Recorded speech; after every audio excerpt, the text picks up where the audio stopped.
Roy Gregory Brooks Jr., Greg to those who knew him best, was a 21-year-old from Casselberry, Florida. He loved video games and taking care of his car. On January 18th, 2000, he went to his movie theater job to pick up his paycheck. He then went to Winn-Dixie, then a hamburger joint. After that, nobody knows. Greg's car was found 2 hours away. He was never seen again. I'm Ed Densel, and this is Unfound.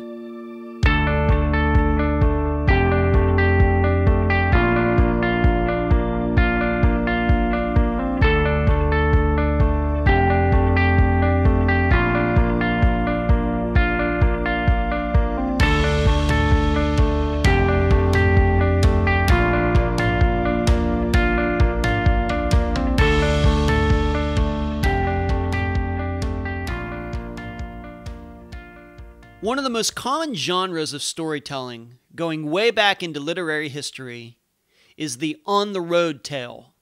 We call it a road movie today. Two or more characters starting in one destination, working their way to another. The book, and starting in the 20th century, the film, documents the hijinks, conflicts, and interesting people the protagonists meet along the way. Some examples: the books, Fear and Loathing in Las Vegas, Around the World in 80 Days, and of course On the Road by Jack Kerouac. The films, the entire Bob Hope and Bing Crosby collection of Road 2 films, Planes, Trains, and Automobiles, Thelma and Louise. There's just something we like about this genre. Maybe it's our love of travel and finding new and interesting places. But what about what is passed along the way? Specifically for all of us who go on our own road trips. What about those broken down cars, trucks, RVs, and motorcycles? And the occasional boat trailer with a flat tire that we see on the roadside? What do we automatically think? Glad it isn't us.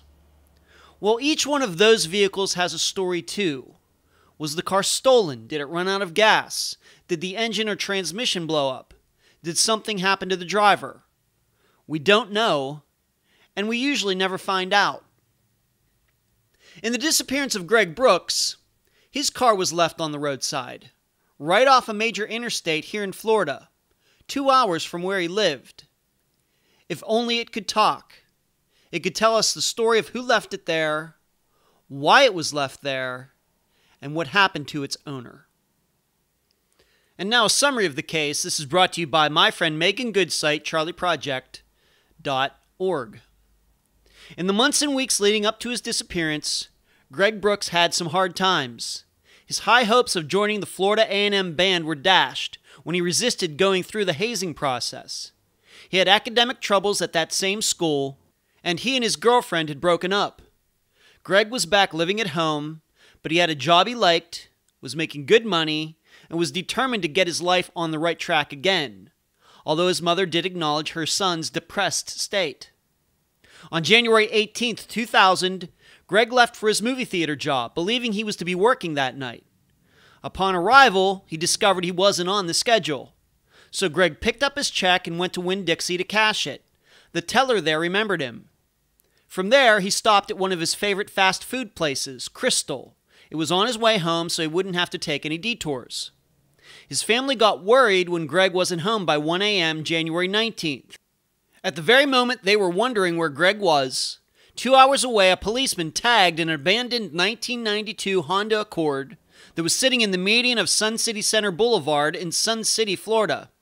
The owner would get a day to remove it, or the car would be impounded. It wasn't until that Honda was towed away a day later the police discovered it was connected to a missing persons report filed in Casselberry, Florida. Greg's family canvassed the area where the car was parked in the days and weeks after, but no one had seen Greg, although a couple locals tried to be helpful. There was nothing missing in the car, and it showed no signs of foul play or any malfunctions. In fact, Greg's younger brother continued to drive the car after the family got it back. Since 2000, there have been no new leads in Greg's case. His disappearance remains unsolved. The interview for this episode is with Greg's mother, Geraldine Brooks. Unfound News. Did you get your first Unfound newsletter? If not, you're probably not on the list. I emailed it out on Tuesday, February 13th. In it, I detailed most of the items going on with Unfound right now. I included what the next 3 episodes are going to be, along with the work myself and others are doing to spread the word about this podcast. And yes, there were some marketing items and links to Amazon and Shopify in there as well. If you'd like to be on the list, please email me at unfoundpodcast@gmail.com. I anticipate the next newsletter to be out in mid-March. Next, I've been asked again over the past week if I'm going to CrimeCon. I will not be going. I know these things are big deals and you, the listeners, love going to them. But what I do here is much more geared toward missing persons days and meeting guests and listeners in smaller groups, if not one-on-one. I like the personal touch where I can spend more time with fewer people.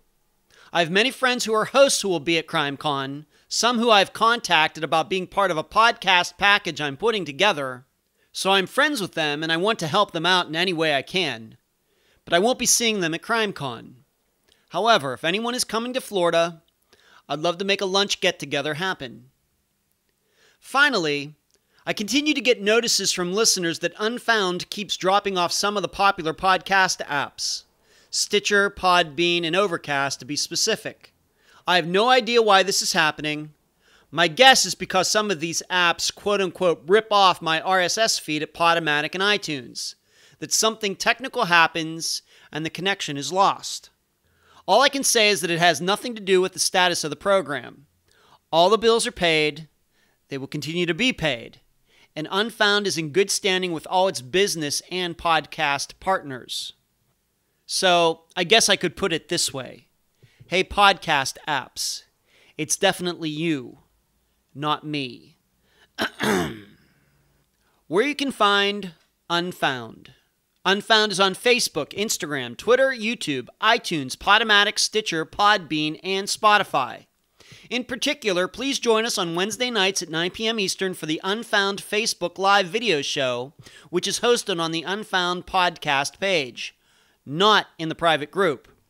The email address, unfoundpodcast@gmail.com. The website, unfoundpodcast.com. Please check out the secret Stephen Kocher episode. The website at Trib Total Media, triblive.com/news/unfound. Unfound has Patreon and PayPal accounts. Thank you to the most recent contributors, Amy and Tammy. Unfound merchandise. Volume 1 and 2 on Amazon in both paperback and ebook form. The playing cards. Go to makeplayingcards.com/sell/unfound podcast. Shirts for almost all Unfound's cases at unfound-podcast.myshopify.com. This includes the flagship t-shirt, The First Year Cases, that has a collage of everyone from Suzanne Lau to Jennifer Wilkerson. Please check it out. And please mention Unfound on all true crime Facebook pages and other websites and forums. Thank you. I'm so happy to have on this episode of Unfound the mother of Roy Gregory Brooks Jr., Geraldine Brooks. Geraldine, welcome to Unfound. Thank you. Tell the listeners a little bit about your son, Greg. I know his official name is Roy Gregory Brooks Jr., but for the course of this conversation, we're going to call him Greg. That's how you knew him, how his family knows him, how his friends know him. So tell the listeners a little bit about Greg. Okay. My son was a very likable young man. He met people and immediately he was friends or friendly with them. I would like to think that he didn't have any enemies or anyone who did not like him because he was always helping people. He was always friendly to people. He was one of those young people in school, which I didn't have problems with him as far as in school or anything like that. He was a member of the band, which he really, really loved being in the band at Lima High School. He played drums, and he loves to play drums. So he also liked working on his car. He put big speakers in his car to play music loud, and he was just an ordinary teenager growing up in high school. He went to college at Florida. Go ahead. He went to college. And where'd he go? He went to Florida A&M, University in Tallahassee, Florida.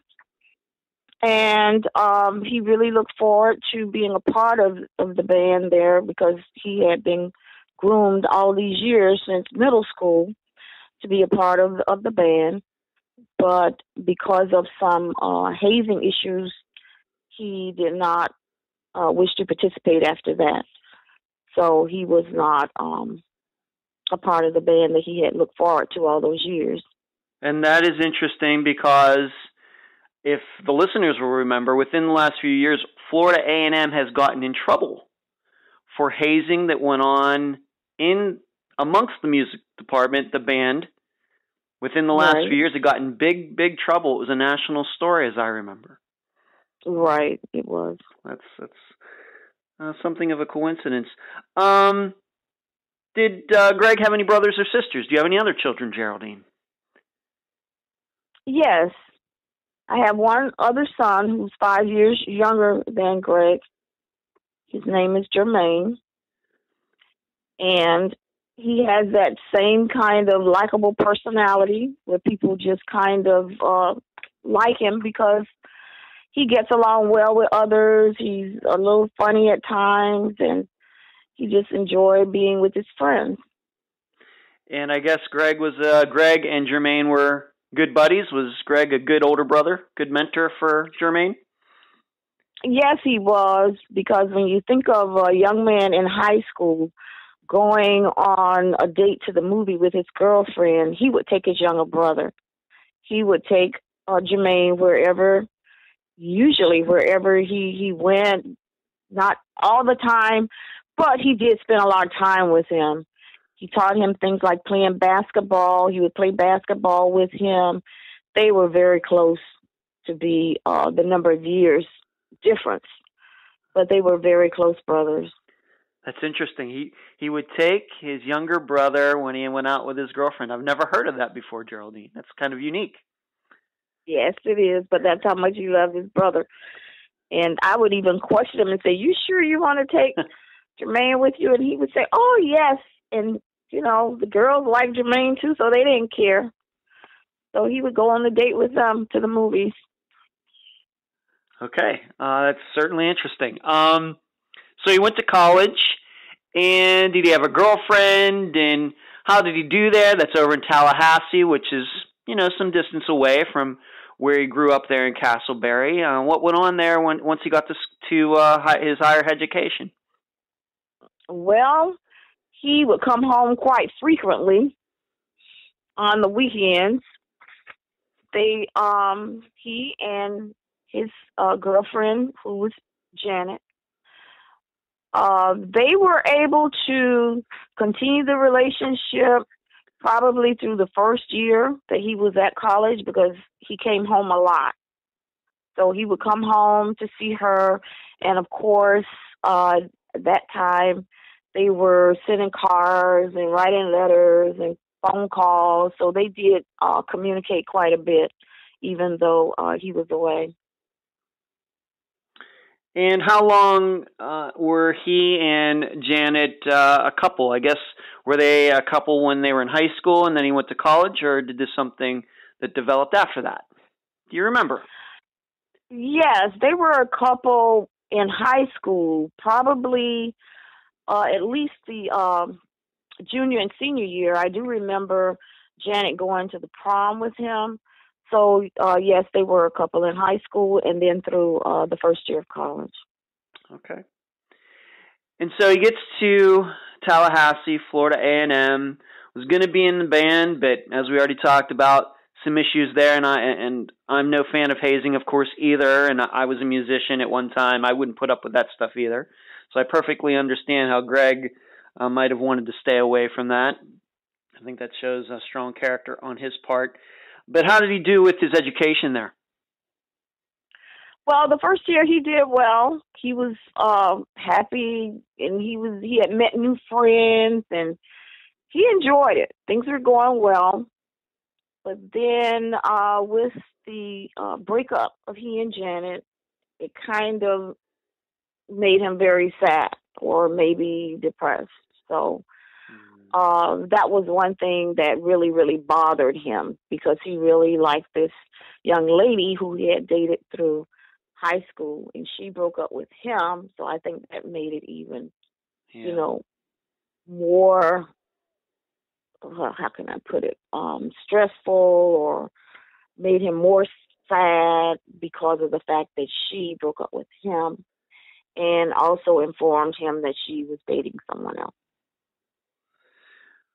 I'm sure he did take it hard, especially, the distance, him being away, so many hours away. And once again, for the listeners, Casselberry is nowhere near Tallahassee.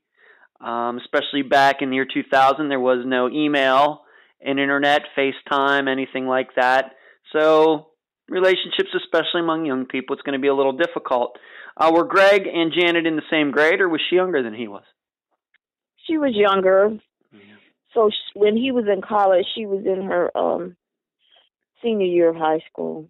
Yeah. So that would be tough. She's still in high school, he's in college. It happens. Right. And so that probably affected his grades, as it does a lot of kids. Even to this day, get into a relationship, grades are going to suffer if things don't go as well as they should. And then I'm sure maybe he didn't feel too good that, she not just broke up with him, but started going out with somebody else. So what happened with that? So his grades dipped some, and did he continue to go to school? What was he telling you at the time this was going on? Well, he told me he was very sad. I could tell he was very sad about it. He talked about it. And the second semester of the second year, which actually ended in December, he did not return because his grades had dropped, and he ended up on academic suspension. So he did not return for that following semester, which would have been in January 2000. Okay. So instead, he was at home.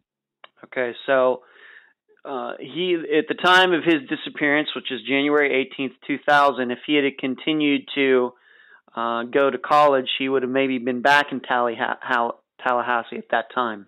Correct. He would have. Okay. So Greg's back at home, but he has a job. Tell the listeners a little bit about the job that he had, how long he had it, and did he enjoy it? Yes, he enjoyed it because he liked meeting people. He had a job working at the Regal Theater in Winter Park, Florida, which is about 20 minutes from where we live. It was a brand new theater, so he was among the first employees that were hired, and he enjoyed going to work. He enjoyed meeting the people who came in. He actually worked at the concession stand, so he enjoyed doing that. Also, with working there, he would get to see movies free, so he was happy about that also because he enjoyed going to the movies.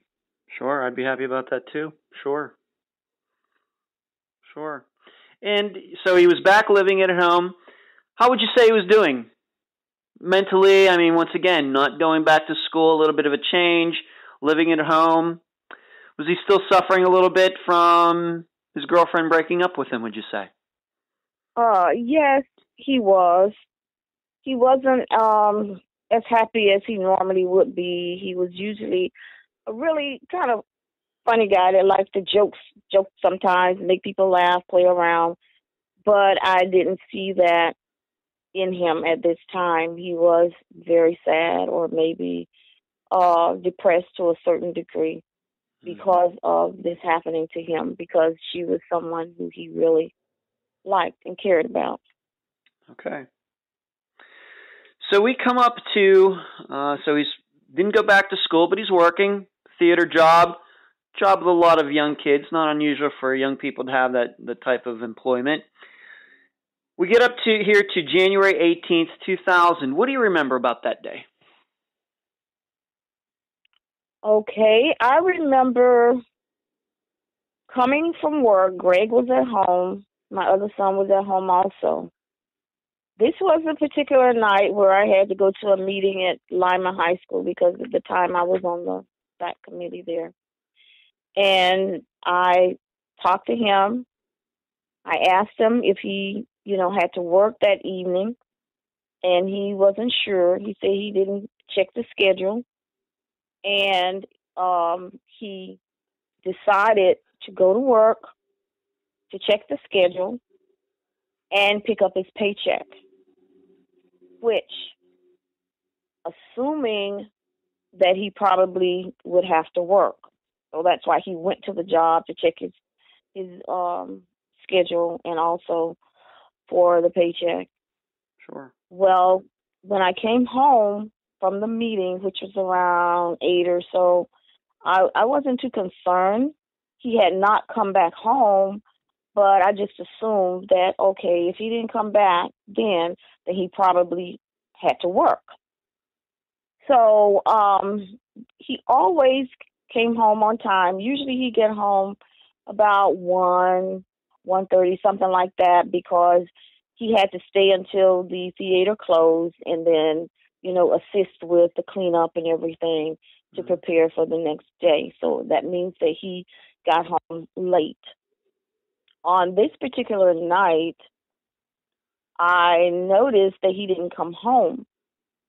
So when I looked at my clock, it was like 3 o'clock in the morning, and I was like, oh my goodness, he hasn't come home yet. I became very nervous because this was quite unusual for him. Sure. But I knew it was too soon to contact the police. If I call them, they'll probably say, oh, well, he's just out with his friends or something like that. But I did have this feeling that something was not right because this was quite unusual for him not to come home and not to come home on time.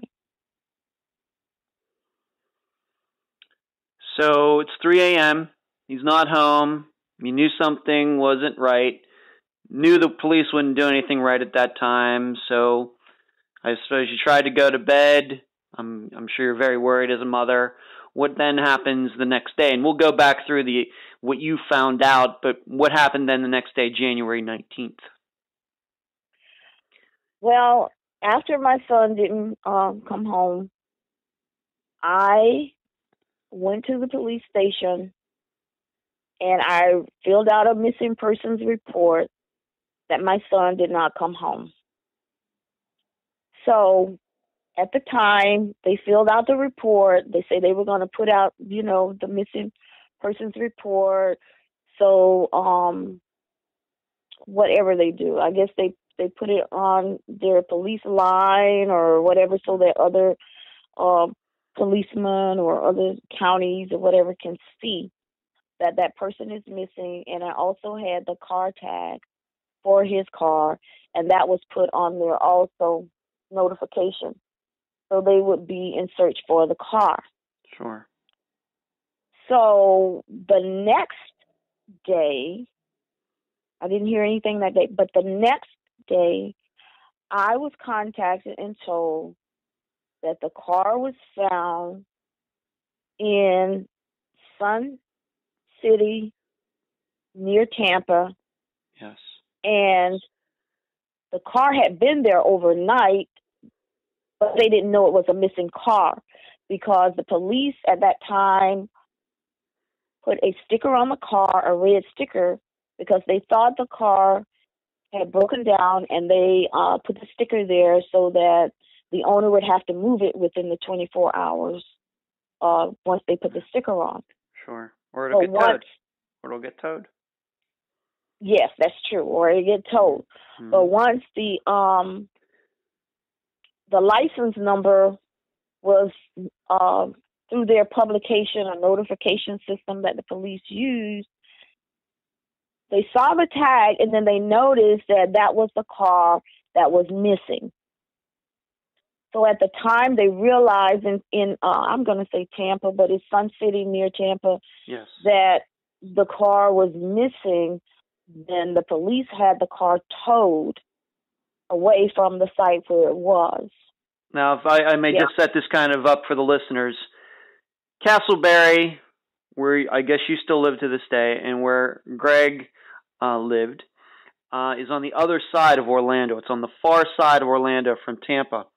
Checked it on Google Maps. It's about a 2-hour drive, maybe a little less than that, from Casselberry to Sun City, where his car was found.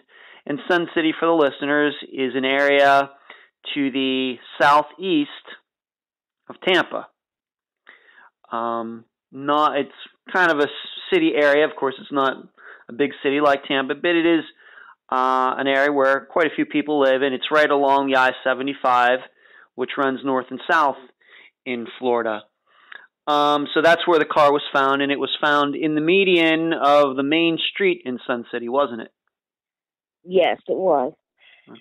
And it was parked right outside of one of the major restaurant chains at that time, which was visible, that people could see that the car was there.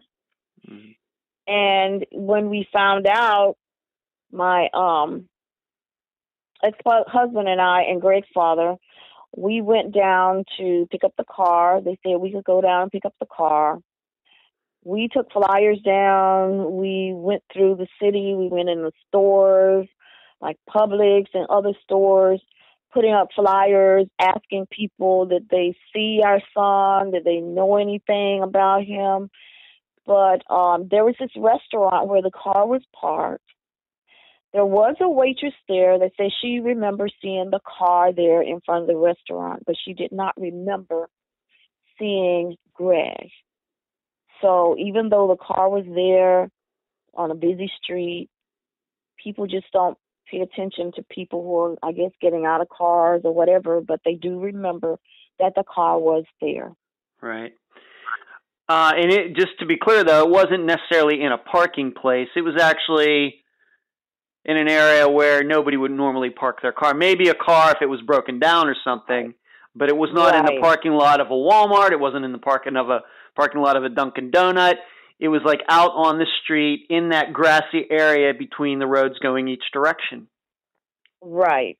Okay. Like a divider or median where, traffic flows one way and then the other way, and it was right there in the middle. Okay. And it is a busy street.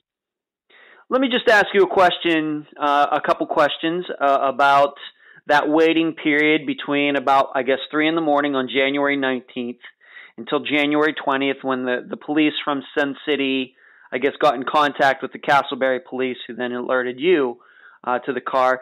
Did you hear from any of Greg's friends? Did you try calling any of them? Maybe did you try to call maybe his ex-girlfriend, Janet? Did you talk to anybody that day?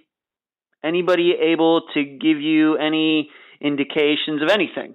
Did anybody try contacting you saying, hey, I was supposed to meet Greg somewhere, and anything like that? No one called me. No one said that they needed to meet him or they had seen him. And that's quite a mystery to me because he had one friend in particular whose name is Mike. Michael, we call him Mike, was very, very close to Greg. And he never contacted me about Greg missing. He just never contacted me. And I felt kind of strange about that it was unusual because they were always together. They called themselves cousins. And he never came back and asked anything about Greg. And even to this day, 18 years later, he has never contacted me and asked me, did anything come up of Greg, or was he ever found, or anything like that. And I was hurt, yes, because he was like another son to me. He came to our house for dinner. He spent the night at our house. He was always riding in the car with Greg. And I just felt really, really hurt that he never came and said anything.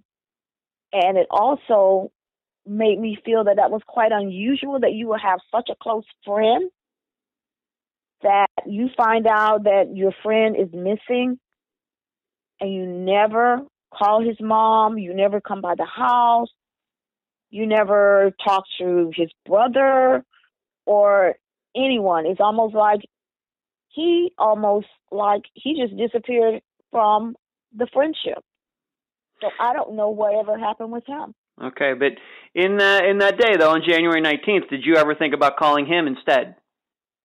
Did it ever occur to you to do that? No, I didn't call him on January 20th because, number one, I didn't have contact information for him. Remember, these young people did not have cell phones at that time. And I just didn't. No, I did not contact him. There was no Facebook. There was no cell phone. I did not have his personal contact information, like if he was living with his mother or whatever. I didn't have any of that. Okay. So that January 19th, once again, January 19th, the day after, not the day you didn't know about the car. You just knew that your son didn't come home, didn't know about the car yet. Just in that day, it sounds to me like you were just kind of sitting tight, just sitting at home, hoping Greg was going to come through the door at any second. Did you happen to call his work and talk to them? I actually went to the job. Okay. I actually went there to find out about my son. Did he actually report? Was anybody with him? Did he work that night? And, of course, the answers were no. No one was with him. When he came, he picked up his check. He was by himself. He did not have to work that evening. So that was kind of like a dead end with that, because everything to the job was like, okay, he came in, he picked up his check, he left. Now, I should ask you this, and we've talked about this. As the listeners know, I do quite a bit of talking to my guests before they are interviewed officially, as we're doing it here. You were under the impression that Greg was under the impression that he was working that night, but then you show up there to his work on January 19th, and they say no, that he didn't work. Is that surprising to you? Do you think that he got confused? How do you view that all these years later, that maybe he thought he was supposed to be working, but he didn't end up working? Well, sometimes he did not check the schedule when he should check the schedule. But yes, that was unusual, because all the other times he knew what his work schedule was, and he knew the days that he needed to work. On this particular time, he wasn't sure. He wasn't sure. I'm not sure whether this was the day that they put out the new schedule, or all I know is he wasn't sure on that particular day whether he was to work that evening or not. And I wasn't sure either, because that's why I asked him, are you supposed to work today? And then he said he was going to go and check. And, of course, he picked up his paycheck from, I don't know what the payday was, but he did have a paycheck there. Okay. So he did pick up a paycheck. All right. And everybody should know that January 18th, 2000 is a Tuesday. Okay. It was not a weekend. And you had also told me that, just in case, though, you had told me that Greg kind of always had his work clothes, I guess, that'd be in his car, just in case. Was always prepared. So even if he went there and he found out that he was actually working, he could just change right into his work clothes, no problem. Right. Okay. Yes, he could. Okay. So he didn't have to work, and that's the reason that he got his check, and he left. And we just aren't sure at this second. Well, we are going to get to that. So we get to January 19th. You had gone in, talked to them. Yes, he had come in by himself, got his check. January 20th is when the police called you. His car is found. What do? You already told the listeners that you went down to Sun City, looked around. posted some flyers, talked to a woman that worked at this restaurant. She hadn't seen anything. What did the car look like? Where was it when you got it? Did they actually end up towing it anyway? What can you tell us about the car itself? We picked up the car from the tow yard where the police had it towed. So we went and picked up the car. We didn't see anything wrong with the car. We didn't see any damage or anything of that nature. We never found the keys, though. We never found the keys to the car. And the way we were able to drive the car back was that we had an extra set of keys for the car. But we never found the keys, Greg's keys. Mm-hmm. So we have no idea what happened with that.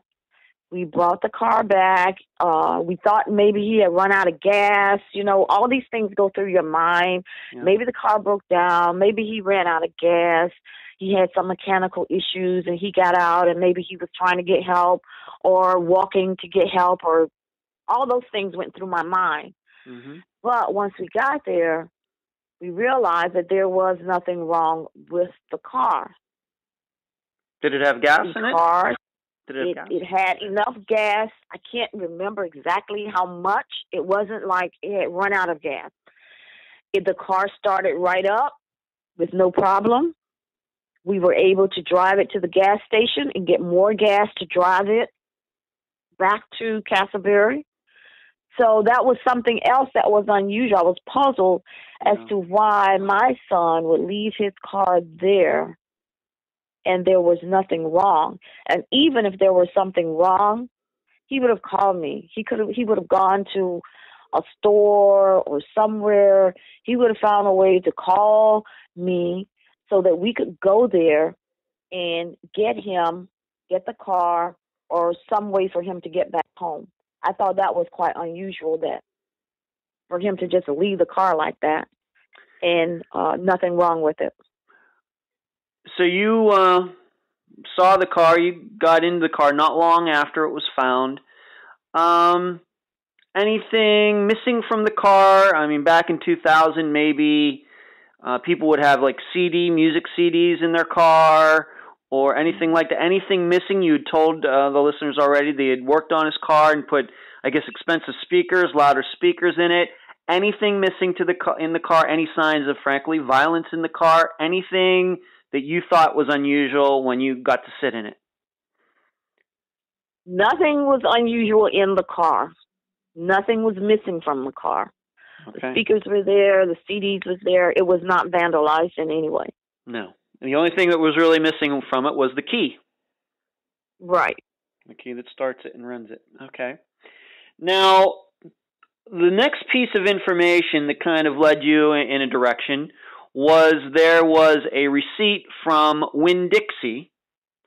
Why don't you tell the listeners about this? This is another piece of the puzzle trying to put together what Greg did after he went to get his check at the movie theater. What can you tell listeners about that?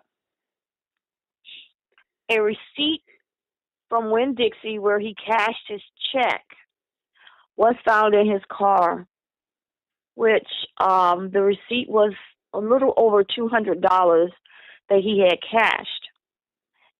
The cashier at that time, his name was Karen, remembers seeing Greg come in and cash in the check.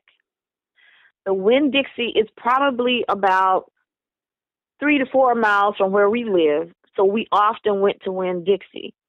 So she had seen him before. Mm-hmm. So she remembers seeing him because she said she saw him and she was the one who cashed the check. Right. Well, the question came up was he alone? So when the Casselberry detective, requested to get the tape that Winn-Dixie uses in the store, it was discovered that the tape had been taped over. So the day that Greg went in to cash his check was not on the tape. It was no longer on the tape. I questioned them about that. They said it wasn't unusual for a store to, that somebody forgot to take the tape out, and it wasn't unusual. It happens sometimes, so it was taped over. I'll just put it like that. Okay. So we did not know if someone was with him when he cashed the check, whether somebody followed him to his car after he cashed the check. Those are questions that we still have not answered. Okay. Now, do you find it maybe a little strange that he would go? Remember, this was a Tuesday. It wasn't like it was like a Friday night where, he might have to wait till Monday to maybe go to a bank. And you had told me that he did have a checking and savings account. Do you find it unusual that he went and got that check cashed and was walking around with $200 some? You being his mother, a little surprised by that? Yes, I was a little surprised because I was wondering, why did he go to Winn-Dixie to cash the check? I can't answer for that because, yes, he did have a checking and a savings account. He would often go and cash his check and deposit money in his checking account, savings account. But on this particular night, and especially the time that he went in Winn-Dixie, the bank was closed. So he did go to Winn-Dixie and cash the check. Now, it could possibly be that because the young lady who he had dated, Janet, was working in Winn-Dixie. So maybe he just thought, well, I'll go to Winn-Dixie, cash my check, and then I'll get a chance to see Janet. I'm not sure. Remind the listeners, this is the girl who was his girlfriend. She broke up with him for another guy, and Greg, as you said, maybe still a little bit down at that point, and he was using this check cashing thing as a way to kind of just suddenly show up at Winn-Dixie and run into her. Yes, that's a possibility. It's a possibility. Right. I know that you've talked to Janet. Did Greg and Janet have a conversation that night that Greg went to Winn-Dixie? What did she say? They have had conversations, yes. I'm not sure what the conversation was. It could be just hi or hello or something of that nature, but I'm not sure the extent of the conversation. Okay, and we have to remember she is at work. It's not like she can just stand there and talk to Greg for a half an hour or something. She has a job to do. But could she, you already mentioned this woman who remembers Greg from cashing his check there, but Janet was there. Did she say was it just a hi? I mean, how much did she tell you if it was just in passing? What do you remember about talking to her about that, if you can say? Well, when I talked to Janet about did she know anything or anything about Greg, she didn't know anything. She didn't know anything. She just says, no, I don't know anything. I don't know anybody who has known anything. So it's just like nothing from there. Okay. Did she admit seeing him that night when he went into cash his check? Did she see him? Yes. Okay, she did. Okay. So he goes in there, gets a check cashed. We don't know for what reason, being that maybe that... Did you ever know him to ever cash his check at Winn-Dixie before? Or was that something that surprised you? That was the first time that I've known him to cash his check at Winn-Dixie. Yes. Okay. It was a surprise. Okay.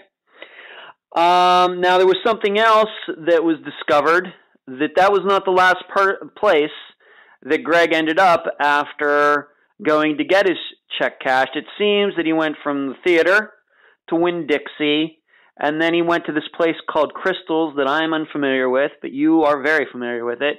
How did you find out that he ended up at this restaurant, I guess in the Casselberry area? Right. Crystal's is a fast food restaurant, and it's in a lot of different areas, but it's close by the house. He went through the drive-through there to get his food. He often did eat out, especially like if he had a paycheck, he would go to It was either Crystal's, Burger King, or McDonald's to go pick up something, fast food. When I went to Crystal's and I was giving out flyers, talking to the workers there, and the one of the workers, who I don't have her name right now, I don't remember, but she did say that she remembers seeing him that night at Crystal, getting his food. She remembers him. Well, here again, Greg went to these places frequently, so, it's not like they wouldn't remember him. So they saw him, they remember him because they've seen him. Okay. And that was something that you discovered on your own. That was something not that the police discovered. You discovered that, and maybe you could almost say a little bit by accident, because you were just canvassing the area and went to this place, and the woman said, "Oh yeah, I remember your son." Right. That's how you remember. That's how that was discovered. So do you remember the time frame of all this? Do you know, just once in general? We don't have to get into the absolute specifics, but what time do you think that he ended up at the theater? What time do you think that he ended up at Winn-Dixie? And what time do you think that he ended up at the restaurant? Was that all within maybe like 2 hours of each other? Pretty quickly? Probably. I do know that the receipt had a time, which was a little after 7, where he cashed his check at Winn-Dixie, so that was around 7. And then I'm assuming that once he got the money, the cash, then he went to get something to eat, which would have been probably within the 30 minutes, 15, 20 minutes, something, because they're all in close proximity. Okay. But we don't know what happened after that. All we know is the car ended up in Sun City. Right, sometime after that. And we're going to get back to the car in a moment. Sometimes fast food places have video cameras. Did Crystal's happen to have a video camera that might have been pointed at everybody going through the drive-thru? That maybe is that something you even thought of? And did the woman who remembered your son, was he alone? Well, I don't recall whether I asked her if he was alone. I just asked if she remembers seeing my son at the restaurant. I'm thinking that possibly she would have said, well, yes, I saw him with another person, but that conversation didn't take place. So I'm assuming that he was alone. He was alone when he went to Winn-Dixie, and I'm thinking that he left Winn-Dixie, went straight to Crystal, but he could have had someone there in the car with him. It just didn't come up. And as far as the question, is any sort of video camera pointed toward people in the drive-thru area, I'm guessing that was a dead end, or maybe they just didn't do that, which is possible. I don't know if they even had a camera at Crystal then. Okay. I'm not sure. I didn't ask that. I just was concerned about trying to trace his steps. Sure. Where did he go? Sure, and probably, I'm guessing when you happened upon that place and went in there and somebody, recognized your son, probably thinking about a tape or something probably was the last thing on your mind. I'm sure at the point you were just happy to hear that, oh, he was at Winn-Dixie and then he ended up here. Right. You were probably pretty happy about that. Okay. Because whatever information I found out, I would give it to Casselberry police, hoping that they would follow up on it. And that didn't always happen. Sure. Because I guess the information that I gave, maybe they couldn't use it or whatever. Because actually, the tape, the Winn-Dixie tape, I kept insisting that they look at the tape to see if anyone was with him or if anyone followed him out. And finally, they did go to Winn-Dixie for the tape. But by that time, the tape had been taped over. Yeah. Because Winn-Dixie wasn't going to give me the tape. No. They would have given it to the Casselberry police. But their theory was that my son had just left on his own, and they treated the case like a runaway rather than a missing person. They kept telling me, right. Right. That he probably just left on his own, or he's with a girlfriend or something, and he'll come back home, or that kind of thing. Not like a missing person case. They thought that he would be home at any time. Maybe you had mentioned something to them about him, and his girlfriend. Oh, he's just down about his girlfriend. He'll just be back in a couple days. And Right. Geraldine, you should know that happens a lot. A lot of cases all over the United States, not just here in Florida, but all over the United States, where police are very dismissive about the concerns of families when it comes to missing persons, especially at the beginning. Whether it's a man or woman, it doesn't really matter. It's almost like they try to talk themselves out of taking interest in the case. Well, it could be that, or maybe they just don't know what to do. Yeah, well, that's possible as well. I agree with that. That's possible. So let's get back to the car. You had found the receipt from Winn-Dixie, which was a decent lead. Didn't get the videotape, but at least he was there, cashed his check. In the car, though, you found, I want to ask you this. We know that he went through the drive-thru at this Crystal's restaurant. This is, guys, Right. I guess, a place like a hamburger place. Once again, I'm not familiar with it. Hamburger place, French fries, like you said, like Burger King. Right. Or Right. McDonald's.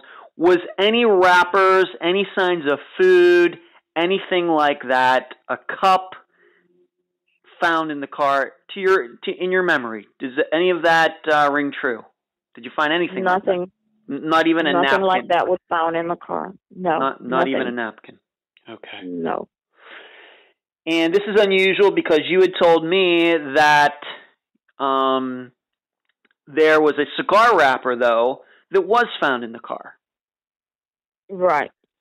Okay. Does that surprise you that your son might have been smoking cigars? Was that something that was known to you? And do you have any idea how often he did that, or when was the last time he might have done that? Any ideas? I did know about the cigars, yes. I mean, he's 21. What are you going to do? Yeah, that's true. But he wasn't like, I think sometimes when he got a little upset or whatever, then he would smoke the cigar. It wasn't like he was just smoking all the time. Mm-hmm. But I did know that he did smoke the cigars, yes. Okay. So would you say that he usually kept his car in pretty good condition? Yes, he did. He really liked his car, so yes, he did. Mm-hmm. And so does that wrapper just sitting there, maybe on the passenger seat, maybe in the console in between, maybe on the floor, maybe surprise you a little bit that it might have been in there? Well, I mean, I know the listeners know this is how I ask questions. I like to be very thorough because we're just trying to figure out, well, if he kept his car in pretty good condition, why would he leave that cigar wrapper sitting there? Well, at the time, I didn't think anything about it. Uh-huh. Because when they said they just found the little, that clear cigar wrapper with his fingerprints on it, yeah, I didn't think anything about the wrapper being in there. I really didn't. Never occurred to you. I knew he smoked the cigars. They say they found it. I didn't really think anything about that. Okay, that's fine. I'm not saying it should. It's just something that's interesting because, as I told you in a prior conversation, that the cigar wrapper is in the car, but all of those wrappers that he probably collected going through the drive-thru, because we know he didn't go home to eat, that he ate in the car, maybe, but none of that ended up in the car. Right. So it just seems a little strange that he would throw those things out if that's what he did. It's some trash can somewhere, but he wouldn't take the cigar wrapper and throw that out as well. Just something to think about for the listeners to contemplate. Now, there was another receipt that was found in the car, and this is just something we talked about before we did this interview. And I feel I have to ask you this because this is on the public record, and because I will, in a couple different places, it says that Greg might have been armed at the time that he disappeared. Can you explain how that came up? Because it started with this other receipt, once again, that wasn't thrown away like other things, that was in the car that was found. What can you tell the listeners about that receipt? There was a receipt for a gun that was purchased at a pawn shop, and I never saw the gun. I didn't know that my son had a gun. But when Casselberry police followed up on that, they went to the pawn shop, and the guy, and I don't know the name of the pawn shop. I think he said it was in Apopka, which is another little small town. There are a lot of little small towns all clustered together around Orlando. That when he took the receipt there, the guy said he remembered Greg, and that Greg brought the gun back and said that the gun didn't work. That's as much as I can say about the gun. Okay, you don't know if the guy, the pawn shop owner, actually took the gun back or didn't want to take. I don't know what their policy is as far as selling things. He might have said, "Hey, buyer beware. If it doesn't work, it's not my problem." We just don't know.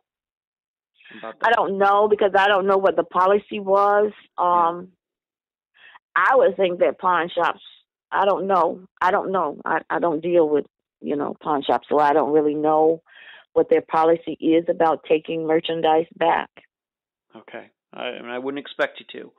But do you have any idea how this sequence of events between Greg going to get this gun and then him bringing it back and then his disappearance, do you know the time frame of all that? Was that over the course of a month or 6 months? How do you remember that? What do you think? Actually, it wasn't 6 months, no.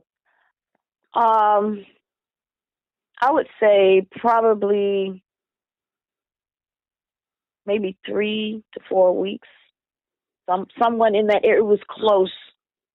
It was close. It wasn't far away. It wasn't like 6 months or 3 months or 4 months. No, it wasn't that far away. Okay, so it was close. Within a month, so it's fairly close. And once again, you didn't know that he had a gun in his possession. Even if he gave it back, you didn't even know when he originally had it. Since 2000, did any of his friends or maybe his younger brother ever say, "You know what, I knew that Greg got a gun at that time"? And no. Nobody's ever said that to you? Nobody has ever said that to me. Nobody has ever told me that they have seen him with a gun.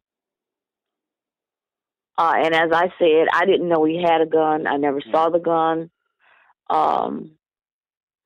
When I did discover or was told that the receipt was there for the gun, the first thing that came in my mind was that he may have been afraid because he was getting off so late at night, or I guess we could say early morning, and he was by himself.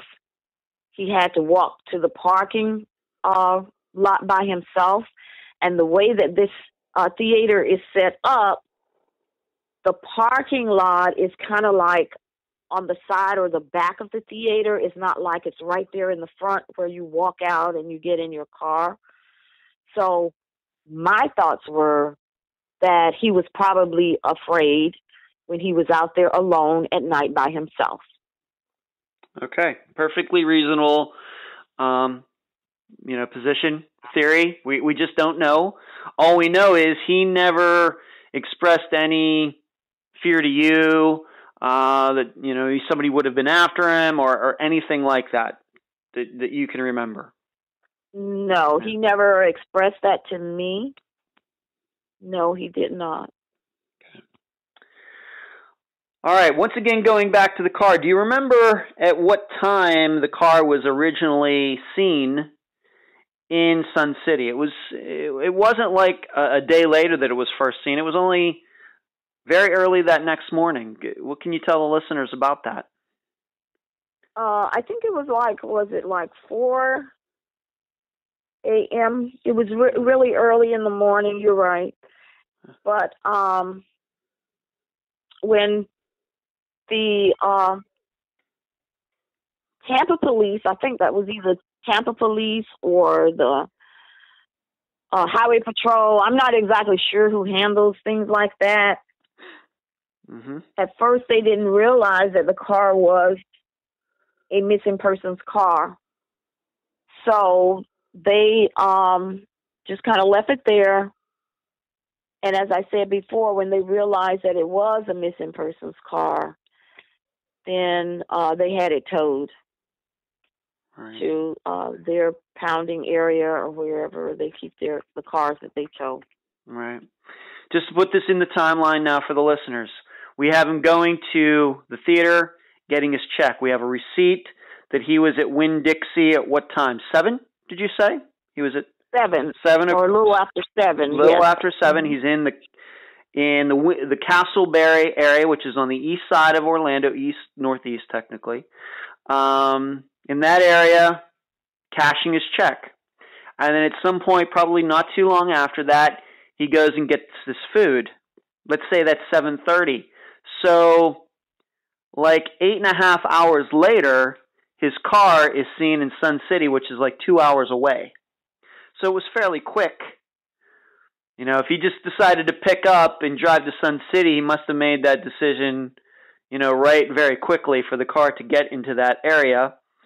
Of course, we just don't know what has happened. All I'm trying to set up is that the car got from the Casselberry area to Sun City fairly quickly. It wasn't discovered a week later. The car was there as cited by police at approximately 4:30 on January 19th. I know that you had thought about, what is the possibility if it was Greg that drove the car over here? Did he know anybody in this area, of the Tampa area, Hillsborough County, Pinellas County, Sun City, Ruskin, those areas? Did he know anybody over this way? Because I live in the Tampa area. No, not in that area.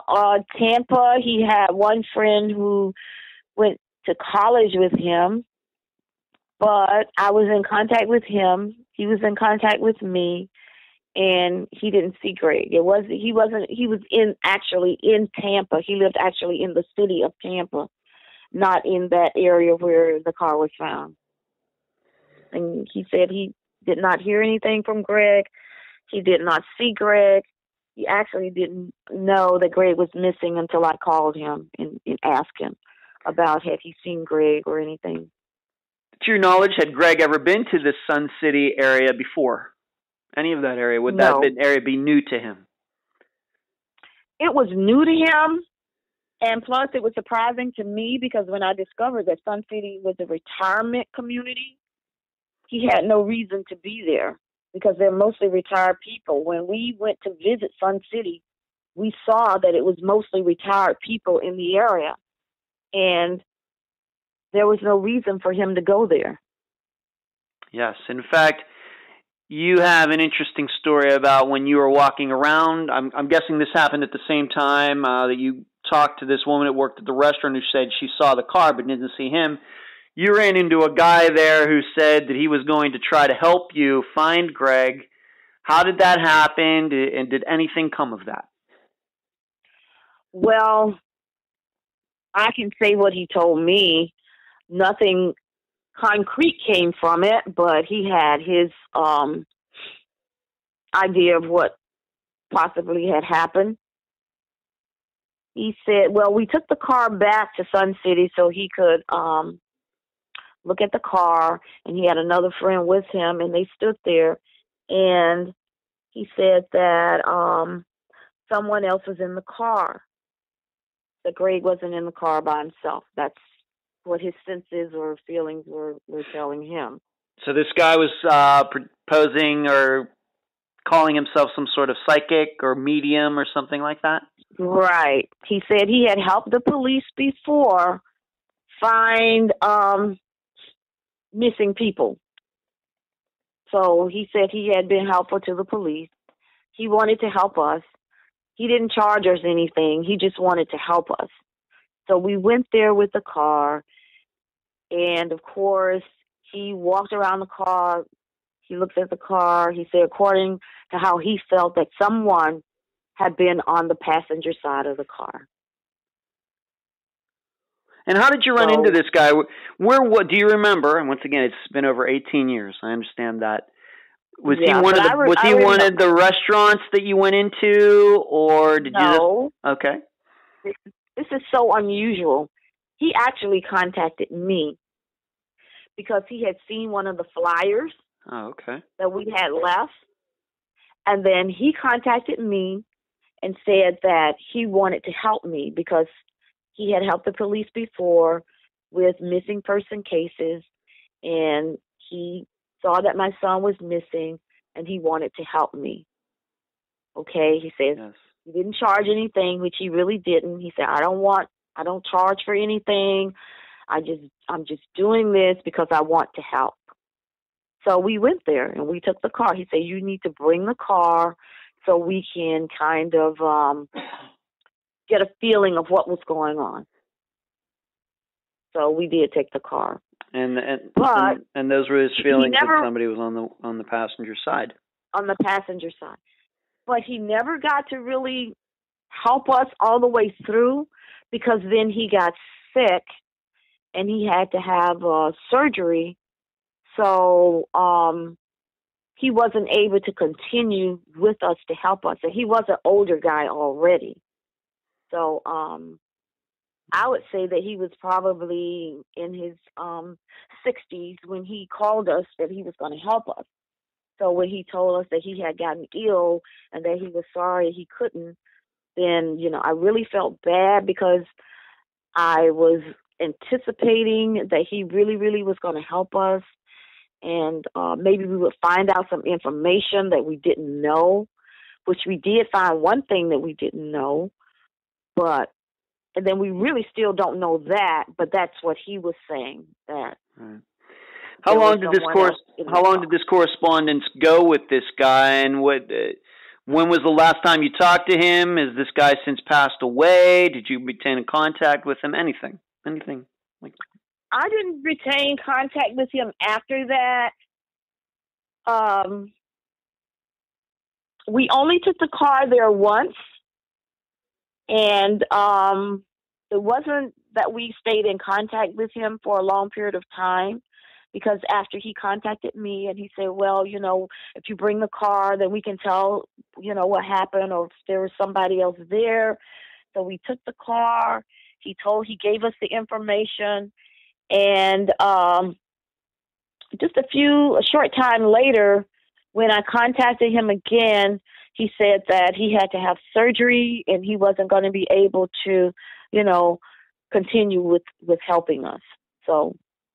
And you never heard from him again? Never heard from him again? No, I didn't. Okay. You never tried to call him after that, or were you expecting him to maybe call you after he was done with his surgery, or you just weren't interested in talking to him? Or my listeners are going to say, well, Ed probably thinks that's fairly suspicious, and I do, but it only matters what you think about this, and I'm just wondering how you followed through with that. You just kind of let it go after that? I did.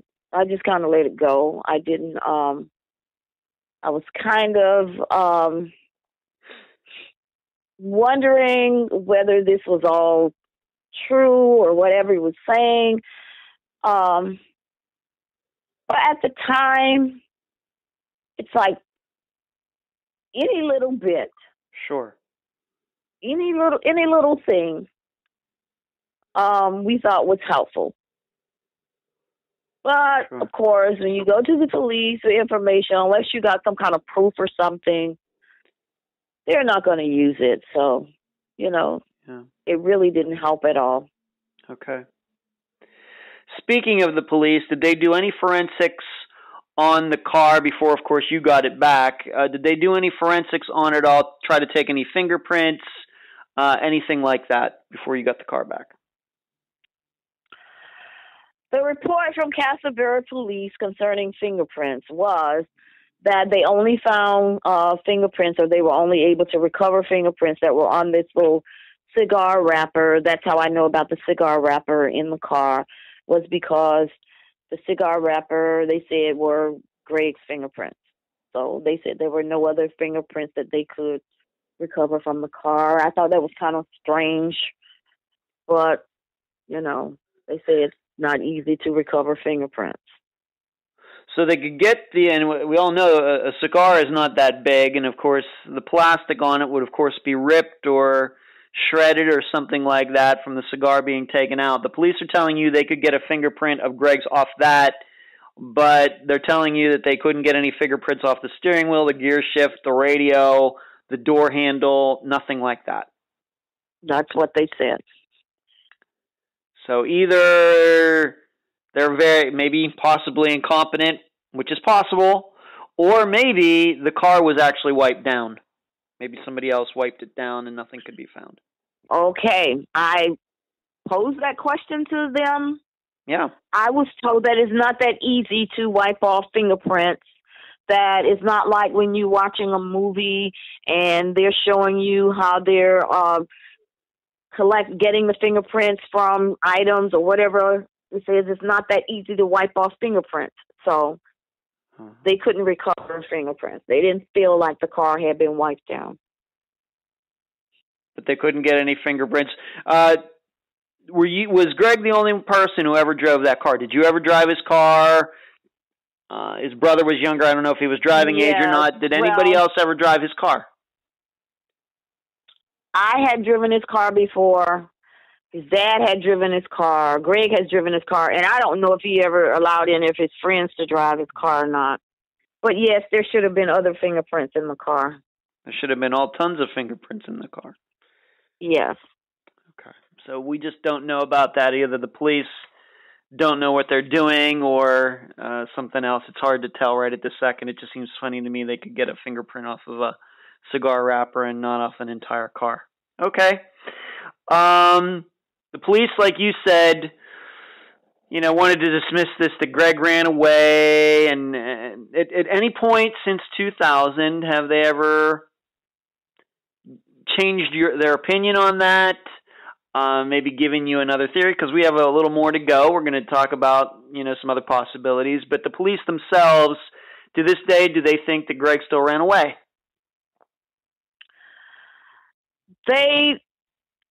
It's kind of hard to tell, because when I go there frequently, maybe once every 6 months or so, and ask them about information about my son. And what they tell me is that, we have him in the system as a missing person, and if anything pops up, then we'll know that something is going on. But right now, it's like a dead end. There is nothing to the case. They have nothing to go on. So I'm not sure how they're really thinking, other than the fact that they have nothing to go on. Okay. Well, in a way, I kind of understand. I guess understand that. But we are going to talk about now some possibilities that certainly would take us in the opposite direction of believing that Greg just kind of took off. We're going to talk about some people actually that he knew and their behavior. We've already talked about one of them, but we're going to talk about him again. But I want to start off with a guy. His name is Angel Rosario, Rosario. Who is he, and how did Greg know him? Angel is the brother of a friend, Marlene, who was Greg's friend. And Greg often visited Marlene at her home with her, her parents and all. And her brother, of course, lived with them. He was a year or two older than they were. And Greg would sometimes go there, and he said that he had played Nintendo with Angel. When the police were given Angel's name as one of the friends to just question to see if he knew anything about what happened with Greg that night, because I suspected that maybe he had gone to Marlene's house because she lived very close to the Winn-Dixie where he cashed his check. Sure. Well, when they first contacted or tried to contact Angel, the mother would not, they were on the phone. They didn't really go to the home. The mother covered for her son. She said he was not there. and we were wondering why he wouldn't be there. This was a school time. But anyway, he was not there. He had gone to Atlanta, but he left. He just left that evening and he went to Atlanta. And she said that Greg wasn't their friend, and they didn't even allow Greg to come in their house. He had to stand outside and talk. And I was wondering, why would she say that when it was not true? I know that that was not true. So what was it that she was trying to cover for her son?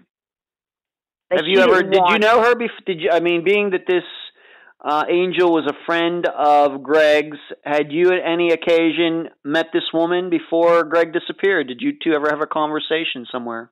Hey, our son's No, I had never met the mother. I had not met Angel. I only met the sister, Marlene Rosario. I only met her. Okay. She had come to the house. Sometimes they come and visit and talk or whatever, and I'm at home. So I did meet her. I never met her brother. But my son told me far, far before any of this ever happened, actually when he was still in high school, this disappearance happened after he was in college. But when he was in high school, he told me that when he would go to Marlene's house, that he would sometimes play Nintendo with her brother. And they would play Nintendo together. I think that was the game, but anyway, okay. They would play together. But then when the mother was questioned by the detective, she pretended like she didn't even know Greg, or she didn't even like Greg, or she didn't even want him at her house, that kind of thing. So I felt kind of suspicious about that. I would say that's very suspicious. Have you, since 2000, ever had a chance to contact Angel? Do you know what he has done since 2000? What kind of guy he is? Anything like that? I have not made any contact with Angel. I have talked to Marlene. And what'd she say? What did she say? Have you ever asked her point blank, why did your mother say that Angel didn't know, Greg, and it was never over her house? Why did your mother do that? Marlene doesn't know about that conversation, but I did ask her, did she see Greg the night that he disappeared? Did she know anything, or anybody that knew anything about his disappearance? And she said no.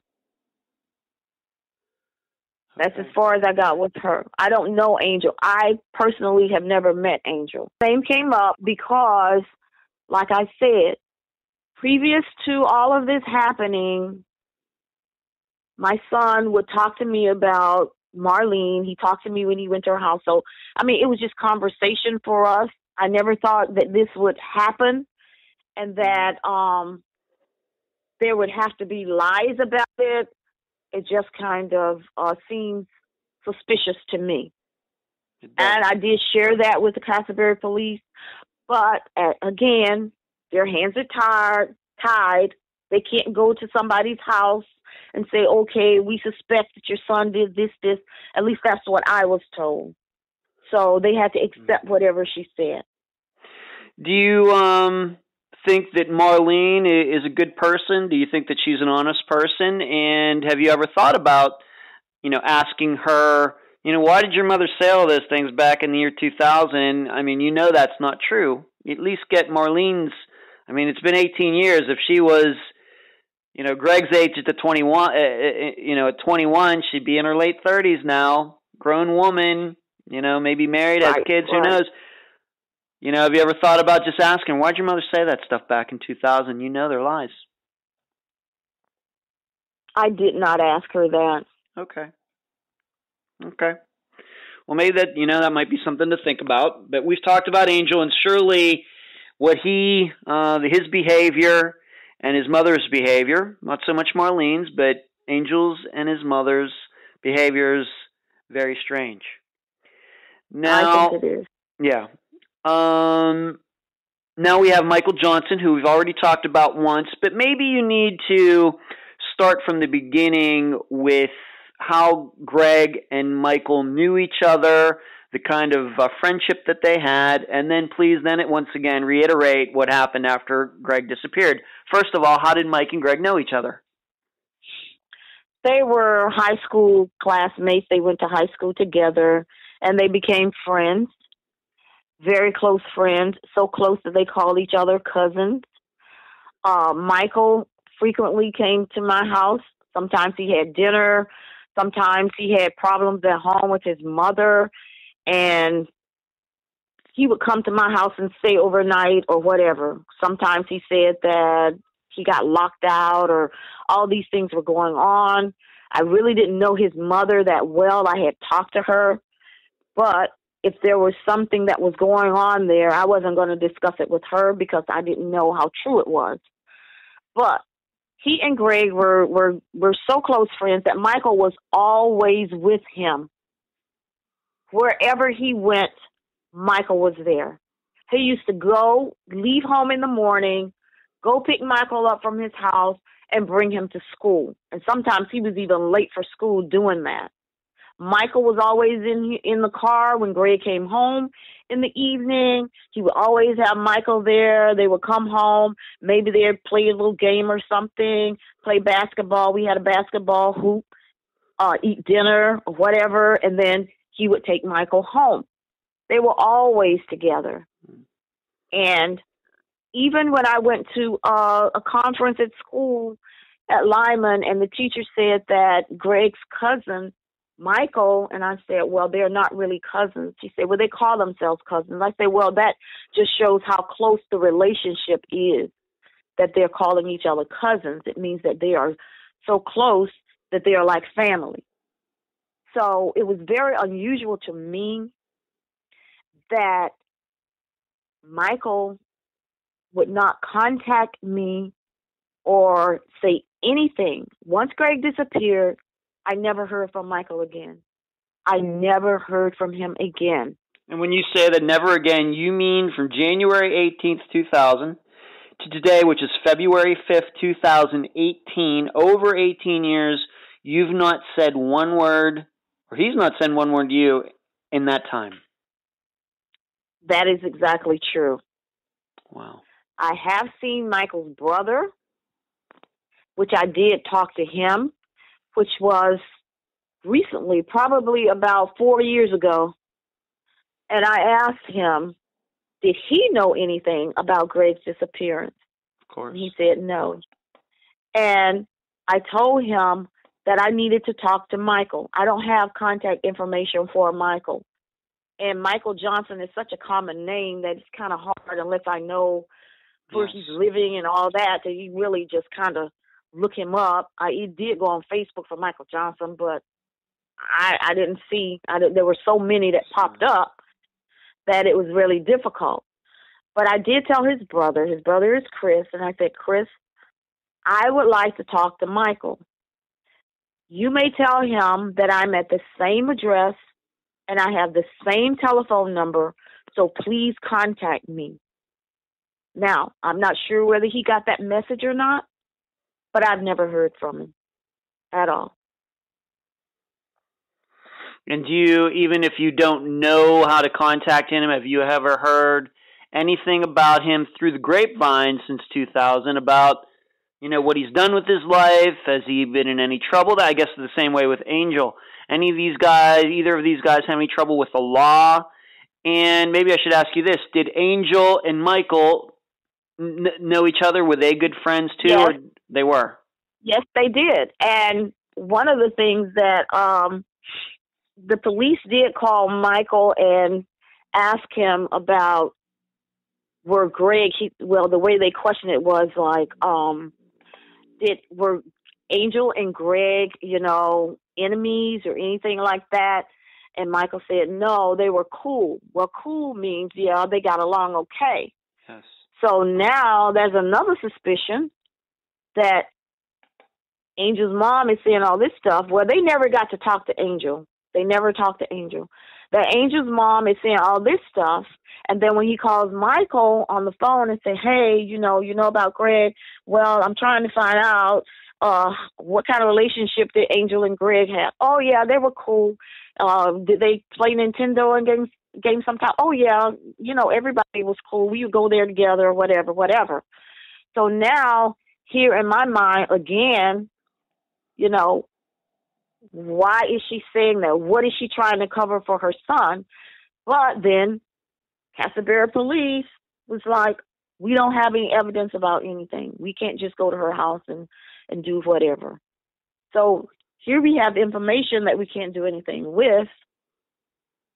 So that's just the way it was. Do you know if the Casselberry police even talked to Michael Johnson?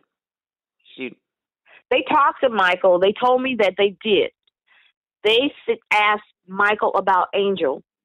Oh. And their relationship, and Greg's relationship with Angel, to see if it was true, because I told them, I said, well, Michael always goes everywhere with Greg, and I'm pretty sure he would know if there was a problem with Angel and Greg. So when they talked to Michael, Michael said there was no problem with Angel and Greg, that they were cool, they got along okay. So you have two guys that were in Greg's life as friends who, since he disappeared, neither of them has ever expressed any sympathy to you, never even sent you a card in the mail. No, never, not even a phone call, not even just come by the house, not even just say, well, Ms. Brooks, we're sorry. I'm sorry to hear that Greg is missing. Nothing at all. Okay. And once again, we need to remind the listeners that Angel was the brother of Marlene, who was a girl that was also friends with Greg. Did you tell me at one time Greg and Marlene might have been a couple at one time, maybe before he and Janet? Is that true? Or? Well, it could have been, but he never told me that he and Marlene were a couple. He always said that he and Marlene were friends because she liked to talk to him about her family problems or issues or things that were going on with her. But he never said that they were like a couple. Okay. So I'm not certain about that. But I do know that he and Janet were a couple. Right. And since the beginning of 2000 when Greg disappeared, have you had a chance to talk to Janet? Now, once again, she would have been a year younger than Greg, maybe 19, 20 years old. She would also be in her late 30s. And what have your discussions with her been like, if you can say? Okay. Janet actually came by the house. It's been a while. I'd say maybe 7 or 8 years ago. She came by the house with her fiance. She came by to ask me about Greg. Had we found out any information, and to say that she was sorry about how things happened, and she just wanted to know, had we found out anything or any information about Greg. So we sat there and talked for a while, and I did ask her a few questions, and I said, well, is this the young man who, she knew that Greg was really sad about what happened with her, with the breakup. Yeah, sure. And now she's older and she can see things differently. And she said she was sorry about that. The young man who was with her, who is her fiance, was not the person that she and Greg broke up for. He wasn't the one, but now he was the person that she was marrying, at that time. But yes, she did. She came by the house, and sometimes she would call and ask, how was everything, or did we hear anything about Greg, or she was sorry, and she was sorry about how things happened, and, how he felt and how things turned out. Yes, she did express, that she was sorry and concerned. Okay. And once again, she was the at the time a young woman, who was at the Winn-Dixie that night. Just to remind the listeners, she was the one that stopped by your house with her fiance, asked about Greg, but she's also the girl that was working that night at Winn-Dixie. She's the ex-girlfriend. she was there when Greg went in and cashed his check. Correct. Okay. All right, so we went through possibilities. It's always strange. In fact, the case I just covered this past week, it's always strange when somebody who's involved with somebody, suddenly doesn't come around anymore after the person disappears. It's always suspicious. Always. So since 2000, you've talked about the police. No leads whatsoever. They feel kind of handcuffed, even if there's a possibility of Angel and Mike or Michael or both together, because there's not any proof. There was no forensics in the car. We don't know if their whereabouts for that night of January 18th, 2000. We don't know where they were. Maybe they've been asked, but we don't know what the answer is. Is it a possibility that Angel and or Michael knew somebody in that area? Did they do something to Michael? Did they have a fight out of nowhere and they wanted to ditch the car? We just don't know. It's going to be up to the listeners to decide for themselves.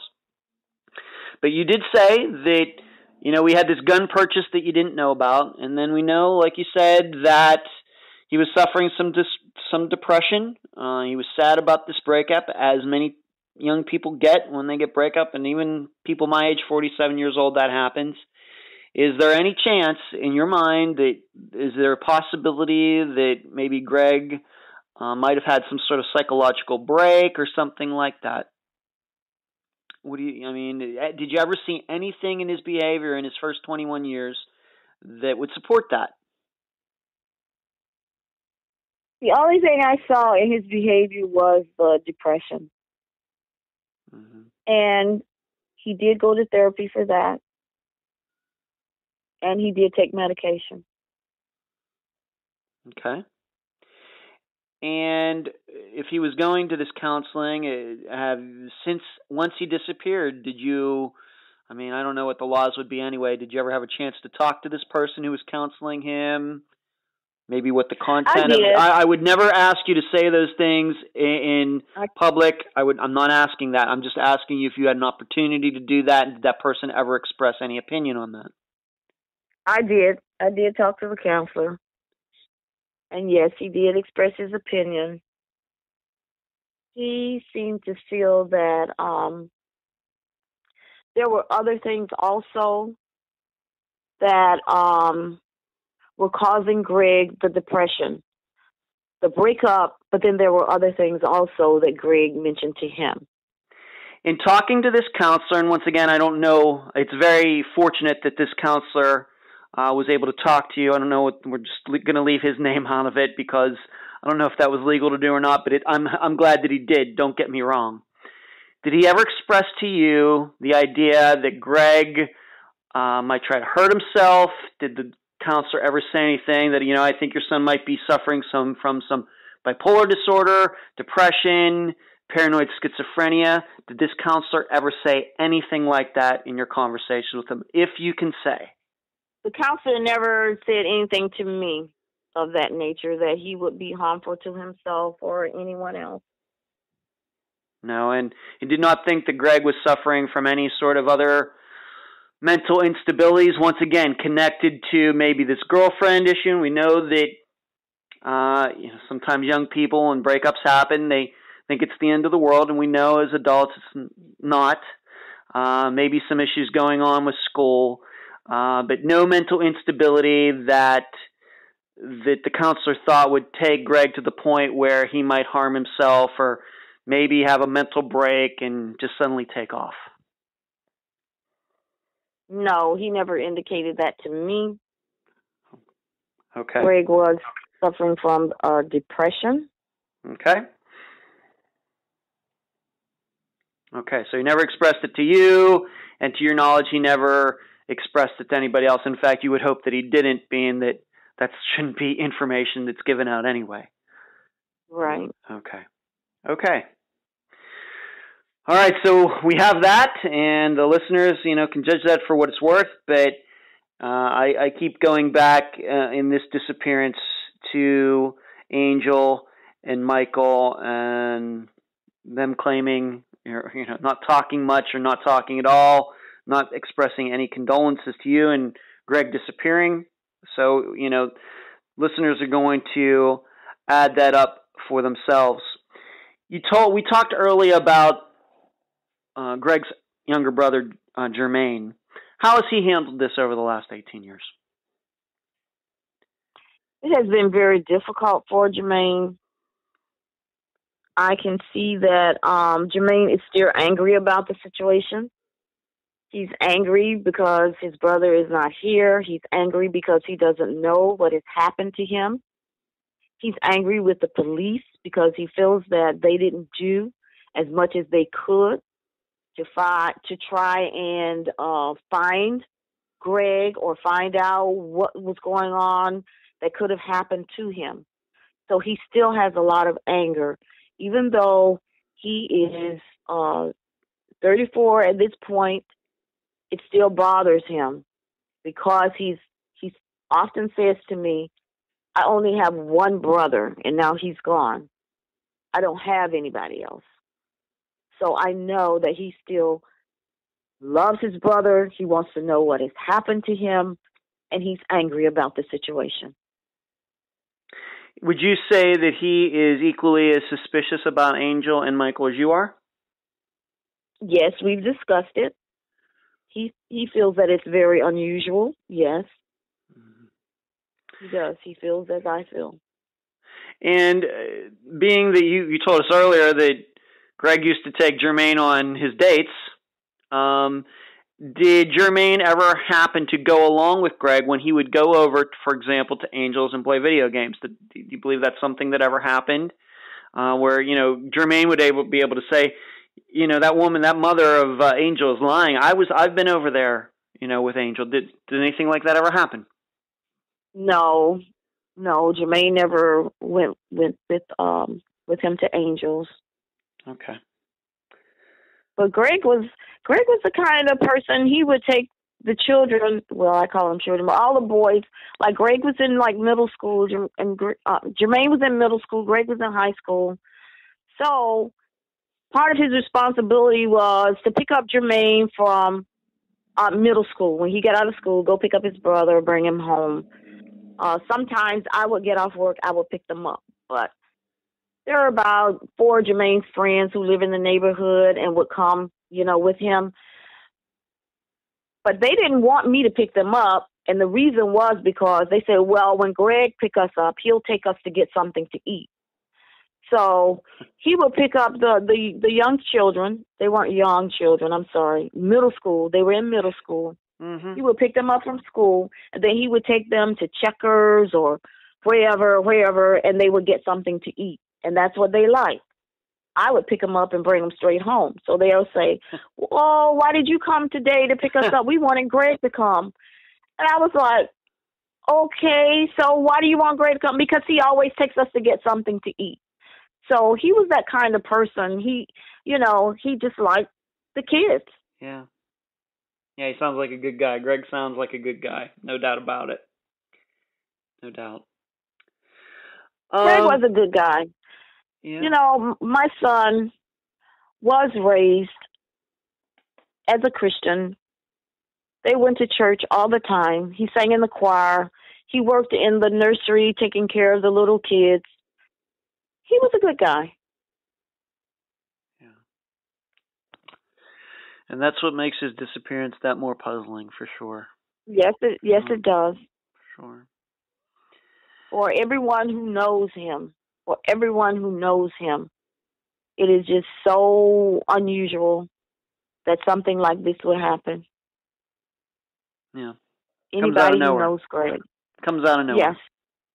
Just out of nowhere. Just wake up one day and your son's not here anymore. Yeah.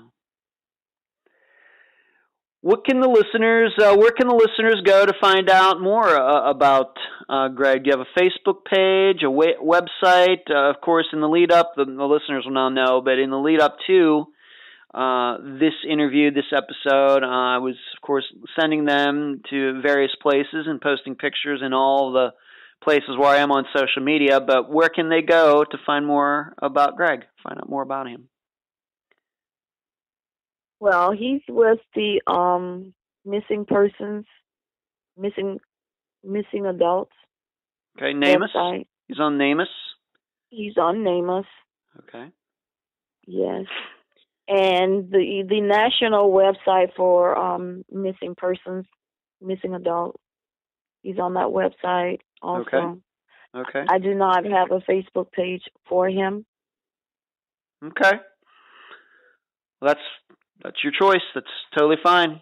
Talk to a lot of people who don't have one, so that's fine. But I will be pointing people in the directions. I know that his profile is on my friend Megan Good's site, charlieproject.org, as well, which is a very popular missing person site. She has a couple pictures of him and the contact information for the police. So the listeners can go there as well.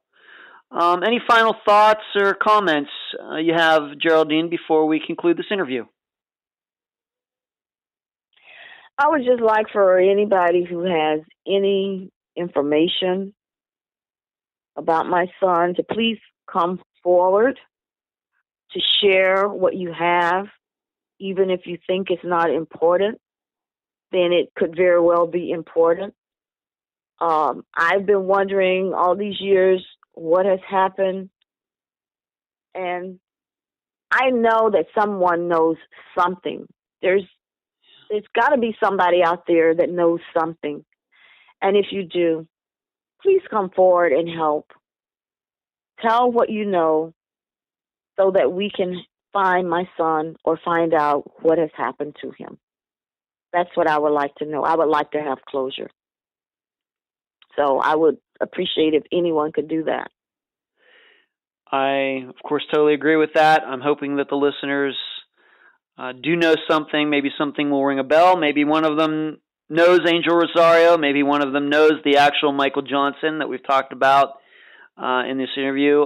Of course, here in Florida, I have a lot of listeners, being that I live here, and I want to continue to work with you in any way I can, Geraldine, to get some answers for you. In fact, I have some suggestions that I'm not going to say on the air. We'll talk about them afterwards.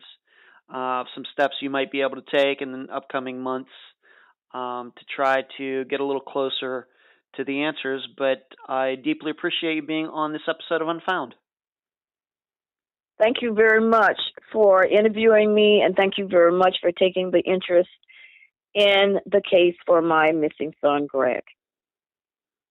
Geraldine, you're welcome.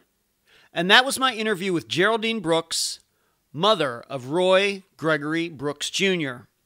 I deeply appreciate her joining me and all of you on Unfound.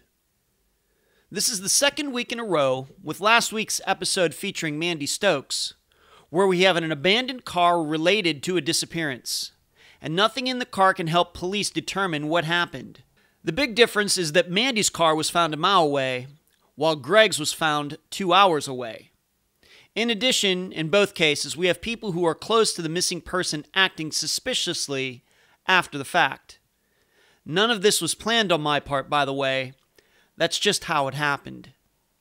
Those couple facts are where the similarities end, though. More on that in a moment. But what all of you should know in regards to last week's case, Mandy's, a majority of members at the Unfound podcast discussion group decided that Aaron had something to do with Mandy's disappearance. I had a poll set up there and many people took part. I will have a poll for Greg's case as well. What I'm wondering is if the members will choose Angel Rosario and Michael Johnson as the perpetrators of Greg's disappearance. Because although listeners suspecting Aaron makes sense given he and Mandy's arguments, it's hard to understand what the motive would be for two of Greg's friends. As far as we can tell, they had no beefs. Yes, they've been tight-lipped about Greg's disappearance, but there could be many different reasons for that. So I'll be interested to see how the members calculate that into their own theories for Greg's case, and I will let you know the poll results. As for my personal observations, I'm pretty sure Greg went to the Winn-Dixie just to catch a glimpse of Janet, especially since he had his own bank that he could have visited the next morning. That's what guys do. I know it's a bit stalkerish, but it happens. How does that figure into this case? I'm not sure. The not finding of any fast food items in the car, but the receipt for Winn-Dixie, the pawn shop, and the cigar wrapper were in the car. What does that mean to me? That Greg ate somewhere outside of his car. But where? Angel's or Michael's? Those are obvious possibilities. The gun. My guess is Greg disappearing is somewhat related to this. However, I'm not sure I agree with Geraldine's assessment of him wanting it for protection.